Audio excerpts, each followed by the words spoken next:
진짜 오랜만에 영상을 한번 켜봅니다.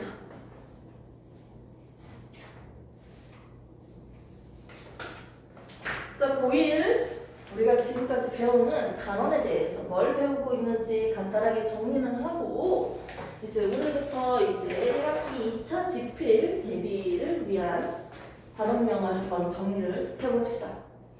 먼저 우리가 고1 통합과학 책에서 처음 배웠던 내용이 뭐가 있었죠? 일단은 총 4단원이라고 굳이 4개로 나눠서 1학기 2개, 2학기 2개 이렇게 나눈다면 1단원에서 나오는 건 우주에 대해서, 빅뱅 우주로에 대해서 우리가 주로 배워봤던 단원이었어요. 그래서 우주가 만들어지고 태양계가 만들어지고 지구가 만들어지고 별이 만들어지고 하면서 과연 구성된 물질들이 뭔지 우리가 배웠습니다. 주로 배웠던 게 2단원 면접, 신수치까지 우리가 나왔고요. 자, 오늘부터 이제 배울 2단원. 2단원은요, 크게는 3가지로 나눠서 배운다고 했습니다. 과학은 물, 하, 생, 지가 있습니다. 여기서 물리, 그리고 화학은 여기서 X. 자, 그 다음에 생물. 그리고 지구가 꾸준히 나온다면 이 3가지로 나누고 싶어요. 첫 번째 나오는 게 뭐가 나온다? 역학적 시스템. 역학이라고 하니까 힘이랑 관련되어 있네요. 역학적 시스템. 두 번째 나오는 게 지구 시스템. 지구의 구성 요소. 서로 상호작용하는 하나의 큰 집단, 지구계는요, 외권, 생물권, 또 기권, 직권, 수권으로 구성되어 있다 할 수 있겠죠. 이 지구 시스템에 대해서 우리가 조금 더 구체적으로 배워보면서 어떻게 땅덩어리가 하나였는데 멀어졌는지, 그리고 지각에서 어떤 운동들이 일어나고 있는지 각각 하나의 경계면에 대해서 우리가 집중적으로 볼 겁니다. 자, 그리고 세 번째, 마지막에 나오는 게 생명 단원이죠. 생원이 아니고 생투 내용이 일부가 담겨져 있다고도 할 수 있겠네요. 우리가 생명 시스템. 우리는 이 시스템을 총 몇 가지를 배운다? 역학적 지구 시스템, 생명 시스템을 배운다고 할 수 있습니다. 그러고 나면 이제 앞으로 2단원 끝나고 2학기 내용은요 3단원과 4단원으로 한번 나눠볼까요? 나중에는 뭘 배운다? 화학에 대해서 배우면서 화학이라고 하니까 몹시 두려워하는 단원이 나오죠. 산과 염기, 산화, 한원 뭐 이런 것들부터 해서 지질시대 어떻게 지금 현재로부터 그 전에 어떤 시대들이 나눠져 있는지, 그리고 생명체, 생물의 다양성, 생물이 다양하기 위해서, 보존하기 위해서 어떻게 노력을 하는지 등등에 대해서 배우면서 물리 파트도 나오고, 물리 파트에서 전류 이런 것들을 해서 변압기, 그리고 뒤에 생태계 일부까지 해서 우리는 3, 4단원에는 화학, 생물, 물리 단원을 주로 배우는 단원이라고도 할 수 있겠네요. 자, 우리한테 지금 이제 배울 거는 결국 뭐다? 2단원에 있는 역학적 시스템, 생명 시스템, 지구 시스템입니다.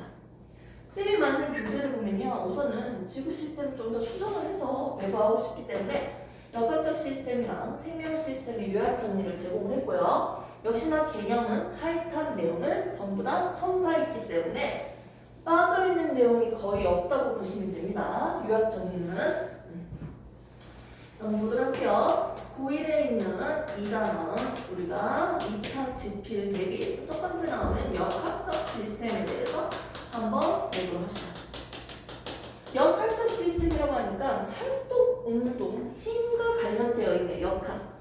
역학이라는 에너지는요, 대표적으로 2가지가 있었죠. 위치 에너지, 운동 에너지. 역학적 에너지는 위치 에너지 더하기 운동 에너지다 라는 개념을 한 번은 들어본 적이 있을 거예요. 문제를 풀어봤고요. 이런 역학적 시스템에서 여러 가지 힘들에 대해서 가장 먼저 소개할 거예요. 탄성력, 마찰력, 중력, 뭐 되게 많은 힘들이 있는데 거기서도 우리가 처음에 딱 한 가지 중력에 대해서만 간단하게 언급을 하고, 우리가 이런 힘이 작용할 때 일어나는 운동, R자 힘, 외부 힘 작용할 때 일어나는 운동과 이 중력과 같은 외부 힘이 작용할 때 일어나는 운동과 R자 힘이 작용하지 않을 때 일어나는 운동을 나눠서 우리는 이제 배워볼 거예요. 무슨 말이지요? 첫 번째, 여러 가지 힘들 중에서 나머지 힘들은 다음 주부터 정리를 좀 해보고요. 본격적으로 그냥 문제를 풀 수 있게끔 개념을 그냥 도입하겠습니다. 먼저 첫 번째 나오는 힘, 중력. 우리가 살고 있는 이 지구는요, 중력이 존재합니다. 중력이 만들어졌다라는 건 어떻게 중력이 만들어질 수 있지? 중력은 뭐로 만든 걸까? 뭐가 있으면 중력이 있는 걸까? 질량이 있으면 뭐 그런 느낌이지. 우리 지구한테만 중력이 있나요? 아니죠. 질량을 가진 모든 물체는 서로 잡아당기는 힘이 존재한다. 당기는 힘, 인력이 존재한다. 무슨 힘? 만유인력. 질량을 가진 모든 물체는 잡아당기는 힘, 만유인력이 있는데요. 이때 질량이 클수록 잡아당기는 힘이 더 강해집니다. 지구 입장에서 물체를 잡아당기는 힘이 존재해요. 어느 방향으로요? 중력의 방향을 먼저 펼칠까요? 분필을 손을 놓으면 얘가 아래로 떨어지겠죠. 무슨 방향? 지표면으로부터 어떻게 된다? 연직 아래 방향으로 물체를 잡아당깁니다. 중력이 작용하는 건 뭐다? 연직 위가 아니고 아래요. 아래 방향입니다. 지구 무슨 방향? 중심 방향입니다. 오케이? 알고 있는 거 정리하는 느낌이죠? 그러면 이런 지구가 잡아당기는 힘은 우리가 보통 어떻게 계산했을까요? 물체의 무게라고 배운 적 있죠? 장소와 시간에 따라서 달라지는 값이 무게이고요. 장소와 시간이랑 상관없이 항상 고유한 양 값을 우리는 질량이라고 했어. 질량은 그 원래 있었던 그 값이에요. 근데 무게는 질량 곱하기에다가 뭘 했어? 중력 가속도를 곱해줬어요. 기억납니까? 그래서 연팔저울에다가 여기 10kg짜리 추를 올려놓고 10kg짜리의 무게인 필통을 올리면 수평을 이루겠죠. 이렇게 수평을 이룬 상태에서 달에 가서 측정을 하더라도 수평이 이루어질 겁니다. 10kg, 10kg. 즉, 장소와 시간이랑 상관없이 항상 고유한 정해진 값이 질량이고요. 장소와 시간 등등에 따라서 달라지는 값이 바로 무게였어요. 이 무게는 물체의 질량에다가 물체가 떨어지는 가속도를 곱한 중력 가속도를 곱한 m 곱하기 9.8로 우리가 보통 계산하고 있었어요. 지구에서 질량 곱하기 지구니까 어떻게?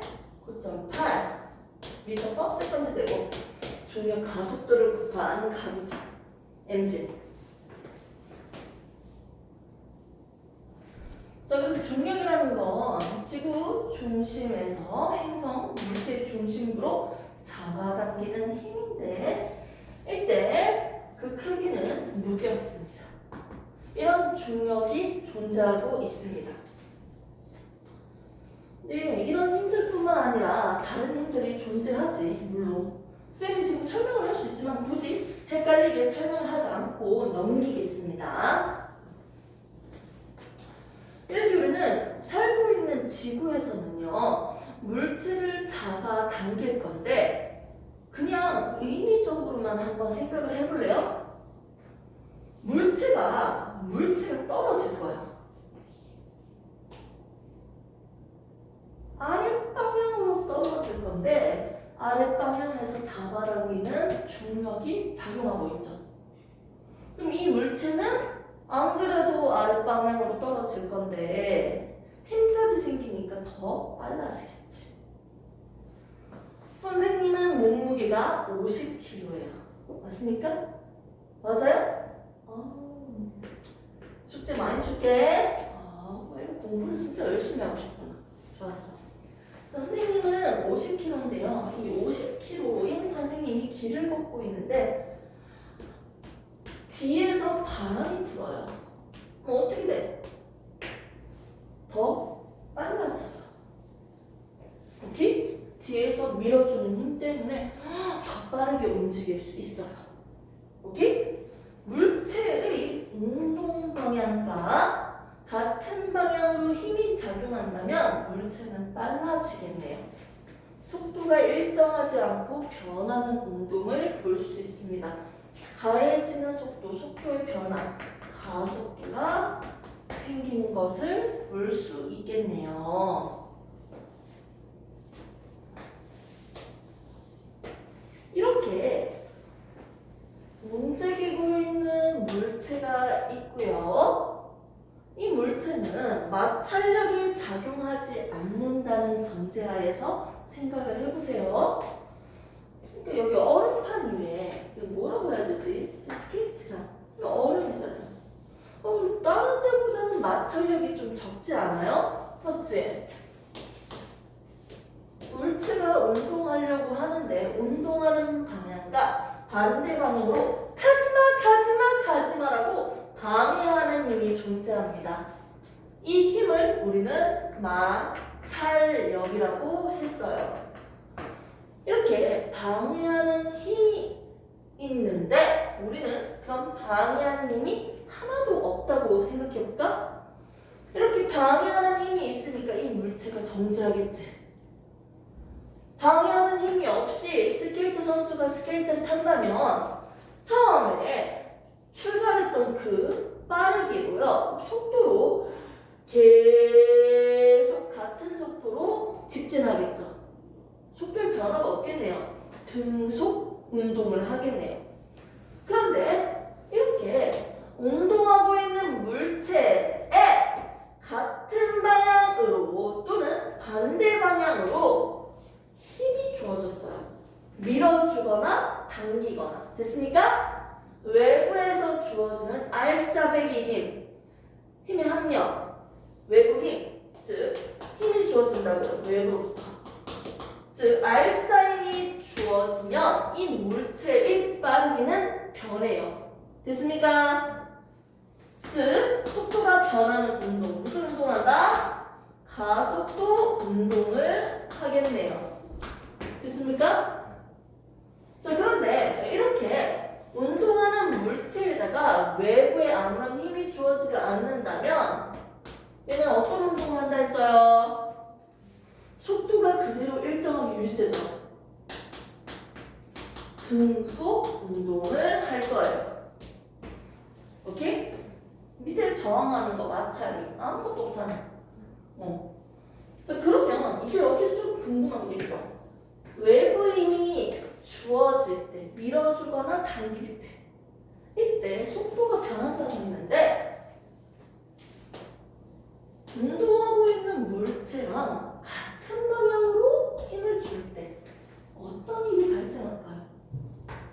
이 물체는 점점 빨라지겠지. 속도가 증가하겠네요. 됐습니까? 이해됐죠? 자, 운동하고 있는 방향과 반대 방향으로 힘을 줬을 때 힘이 준다고 했는데 반대 방향이면 어떤 일이 발생할까요? 속도가 어떻게 될까요? 속도가 어떻게 돼요? 줄어들겠지. 감소하다가 나중에 어떻게 돼요? 결국 정지하겠지. 정지하고 그 다음에 어떻게 될까?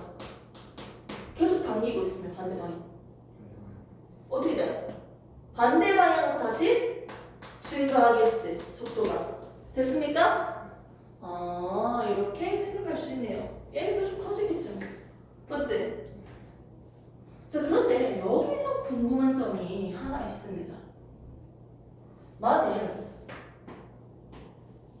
밀어주든지 당겨주든지 간에 같은 방향이든지 다른 방향이든지 간에 이 힘 자체가 일정한 힘이라면 같은 힘으로 계속 작용한다면 어떤 일이 발생할까요?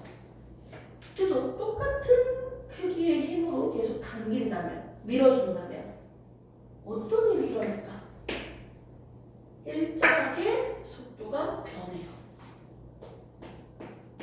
이렇게 속도가 변하는데 어떻게 변한다고? 일정하게 속도가 변해요. 있습니까? 일정하게 가속한다고. 이걸 우리는 무슨 운동이라고 한다? 등가 속도 운동이라고 하는 거예요. 우선 영상에서는 여기까지만 나오고 잘릴 거예요. 여기 뒤에 글자는 안 보일 거야. 일정하게 가속 운동한다. 즉 이걸 뭐라고 한다고요?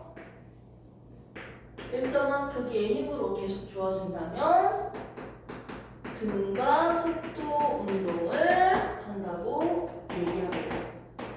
속도와 속력의 차이점이 있지만 지금 혼합해서 그냥 쓰겠습니다. 의미를 이해시키기 위해서.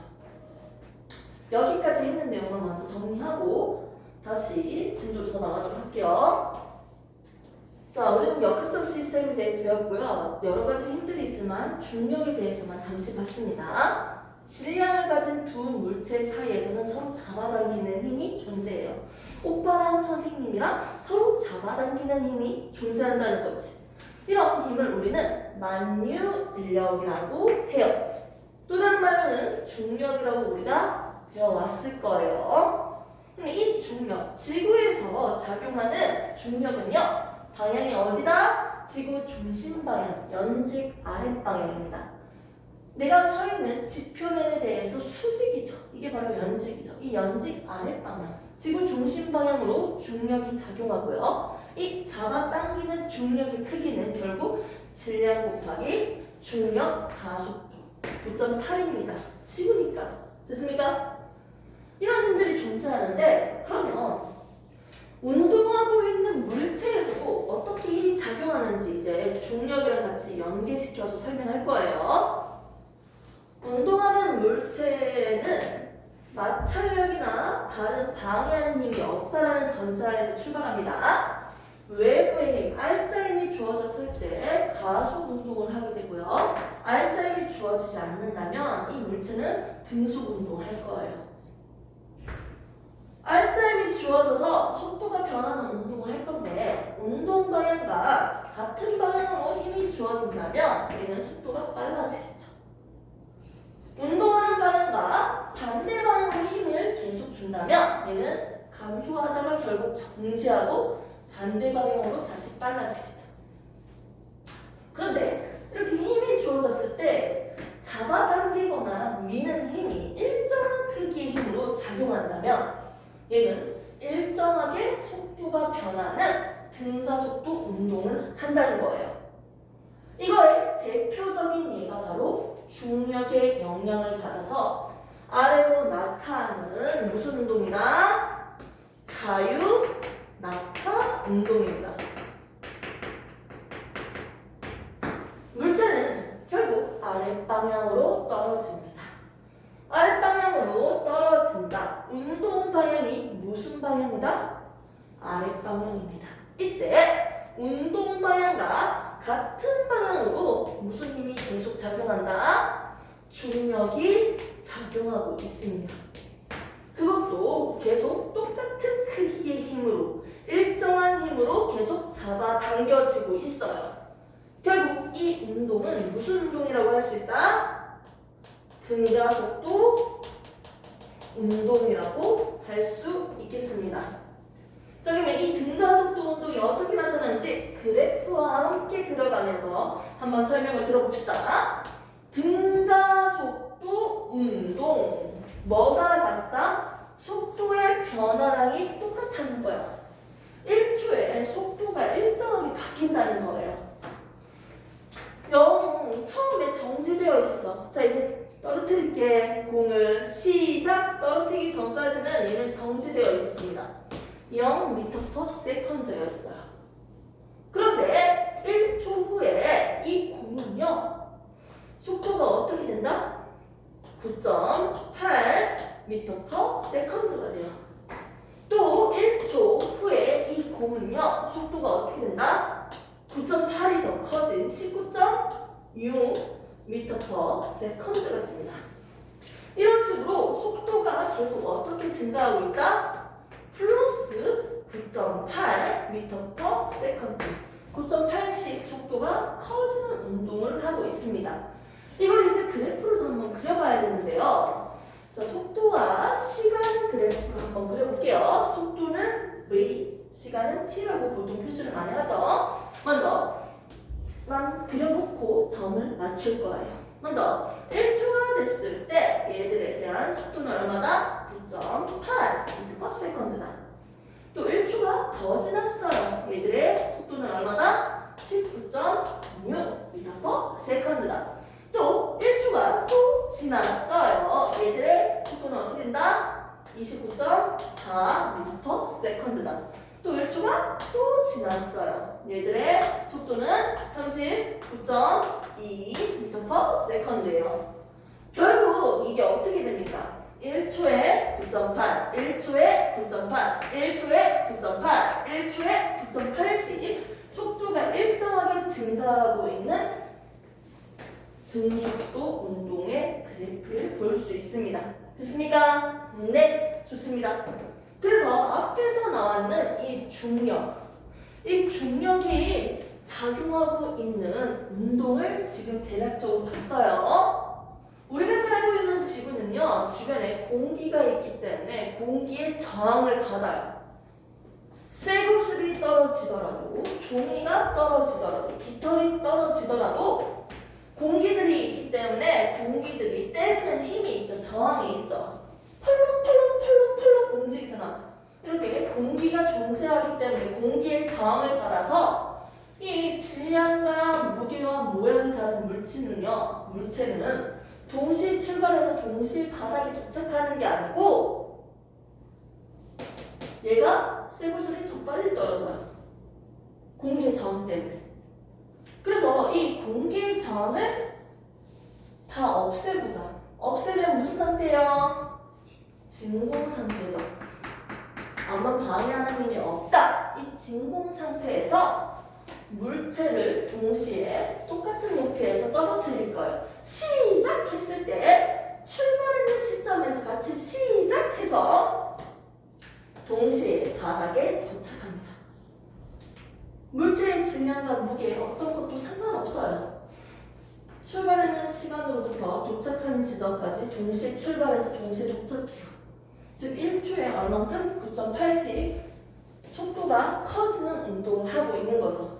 얘든 누구든 간에 그래프의 모양이 어떻게 나온다? 이렇게 나온다는 거지. 됐습니까? 그래서 진공 상태에서 이렇게 낙하하는 운동을 우리는 자유낙하 운동이라고 합니다. 낙하 운동이긴 한데 무슨 상태? 저항이 없는 진공 상태에서 낙하하는 운동이다. 오케이? 그래서 중력으로 일정한 힘이 작용할 때 점점 등가 속도 운동을 할 텐데 이때 진공 상태에서 낙하하는 자유낙하 운동으로서 우리가 한번 대표적인 예를 볼 수 있었네요. 잠시 끊어가고 쉬었다가 진도 좀 나갈게요.